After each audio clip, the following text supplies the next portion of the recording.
If you want to uninstall Chrome from Windows, I'm going to show you the fastest and easiest way to do it step by step. This is useful if Chrome is causing issues, if you want to switch browsers, or if you simply no longer need it on your PC. And before we get into it, make sure to hit the like button and subscribe for more simple tech tutorials just like this. Alright, let's go ahead and get started. First, click on the Windows search bar at the bottom of your screen. Once it opens, type Control Panel into the search box. When Control Panel appears in the results, click it to open. Inside Control Panel, look for the option that says Uninstall a program and click on it. This will bring up a list of all the programs installed on your Windows computer. Now scroll through the list until you find Google Chrome. Once you see it, click on Google Chrome to highlight it. After that, look at the top of the window and click the Uninstall button.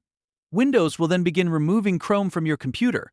If a confirmation message appears, just follow the prompts to complete the process. Depending on your system, it may take a few moments for the uninstall to finish.